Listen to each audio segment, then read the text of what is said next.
হয়েছে।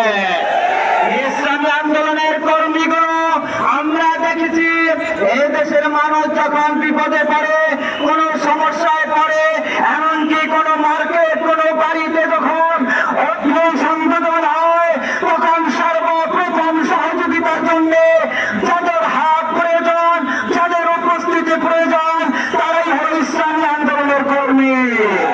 আমার ভাইয়েরা, এদেশের সংখ্যালঘুরা বাস করে, আজকে ইসলামী আন্দোলনের মানুষ, ইসলামী আন্দোলনের কর্মীরা তাদের বাড়ি ঘর মন্দিরে পাহারাদারি করে।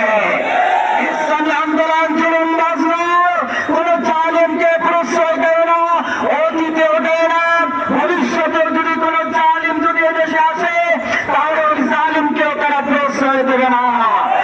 আজকে ইসলামী আন্দোলন জাতি রাস্তায় উচ্চারণ করতে সক্ষম হয়েছে, কারণ সব বাংলাদেশে বর্তমান দুর্বিষ অবস্থায় যেদিকে আমরা তাকাই সেদিকে ইসলামী আন্দোলনের কর্ম দেখতে পাই।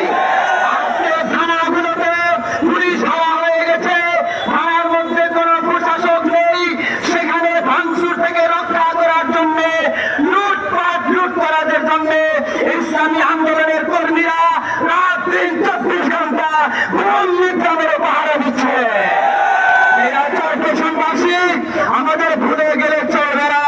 সুতরাং পীর সাহেব চরমনাই তথা ইসলামী আন্দোলন কেন দরকার আমাদের, এদেশের মানুষ বুঝতে পেরেছে। এই দেশে শান্তি সম্প্রীতি যদি পেতে চাই, এদেশে যদি আমরা শান্তি পেতে চাই, এদেশের স্বাধীনতা যদি আমরা স্বাধীনতার ফল আমরা যদি ভোগ করতে হয়, তাহলে ইসলামী আন্দোলনের বিকল্প নাই। এই জন্য ঐক্যবদ্ধ হয়ে থাকতে হবে আমাদেরকে, আর অধীর থাকতে হবে। আমরা কোন জুলুমবাজির সাথে নেই, আমরা কোন সন্ত্রাসকে আমরা সাপোর্ট করি না, চাঁদাবাজদেরকে আমরা সাপোর্ট করি না, আমরা সাপোর্ট করি না। যারা লুটতরাজ করছে তারা যদি মনে করে আমরাও তাদের সাথে আছি, তাহলে এটি আমি তাদের বোকামিয়ে ভুল করো না। ইসলামী আন্দোলন লুটতরাজের মধ্যে নাই, সন্ত্রাসী চাঁদাবাজির মধ্যে নাই। ইসলামী আন্দোলন এদেশের মানুষের শান্তি ফিরিয়ে দেওয়ার জন্য, মানুষ শান্তিতে ঘুমানোর জন্য করা দরকার। আমাদের আমির শেখ, আমাদের আমির মুজাহিদিন সহ আমাদের নেতৃবৃন্দ যারা আছেন তারা করেই যাচ্ছেন।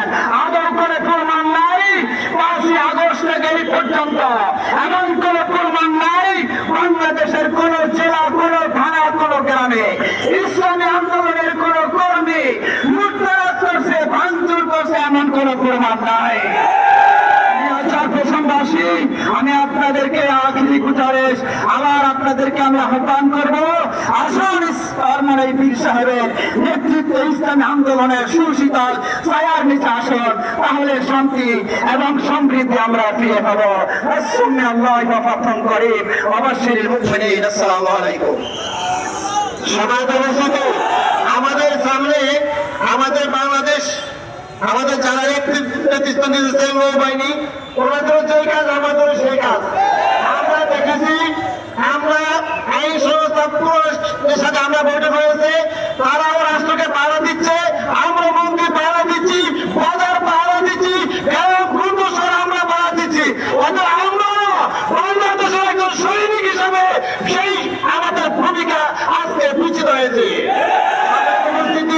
আমাদের মূল পর্ব, আমাদের মূল পর্ব কেন আজকে সমাবেশ ডাক দিয়েছেন, কেন নেতৃত্ব দিয়েছেন, আমাদের সভাপতি কেন আপনাদেরকে আহ্বান করেছেন, তার মূল আলোচনায় বসবে নামাজের পর্ব। এই জন্য এখন নামাজের দিতে হবে, নামাজের সাথে সাথে আবার ময়দান দখল করবো। যাদের অজু আছে ময়দানে জামাত হবে, যাদের অজু নাই মসজিদে যায় উজু করে ইস্তেমা সেরে নামাজ শেষ করে আবার ময়দান আসবেন।